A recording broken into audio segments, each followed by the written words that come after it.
ন্যাকামি না কইরা কি কইবা সরাসরি কও। ফাহাদকে কইয়া আলামিন একটা ব্যবস্থা করে। কি কইতাছো? কি করতে স্যার কোন দরকার নেই। আমি কি ব্যবস্থা করব? আমি কি ব্যবস্থা করব? আর আমি আর কইতে পারবো না এসব। সব পাতা। ওই যে চরপাড়ার জাহিদের বাপ আছে না, জাহিদের বাপেরে আমি কইছি ইতালিতে যাওনের একটা ভিসা করে দিতে, সে রাজি হয়েছে করে দিব।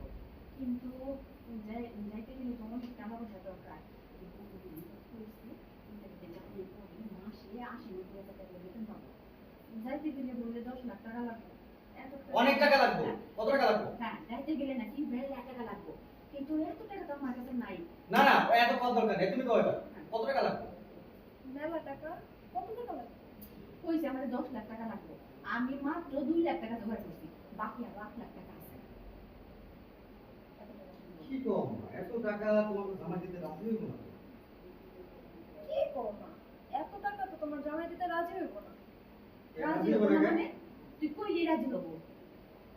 তুই কেন রাজি হইব না কেন? জামাইটা ভালো ব্যবসা করে, আচ্ছা। এনে মেলা টাকা, হ্যাঁ, হ্যাঁ। কিন্তু বুঝায় কইলে রাজি হইব। অ্যাকশন। কেন রাজি হবো না কেন? আমি তো জানি জামাই বড় ব্যবসা করে, মেলা টাকা পয়সা। তুই যদি একটু বুঝে কর, জামাই ঠিকই। মা, আমার আর তুমি মনে হয় বুঝতেছো না, এই দিতে পারবো না, কারণ এর ব্যবসায় কি একটা ঝামেলা চলতেছে। মা, তুমি বুঝতাছো না। আমার মনে হয় না ও টাকাটা দিতে পারবে। তাছাড়া ওর ব্যবসা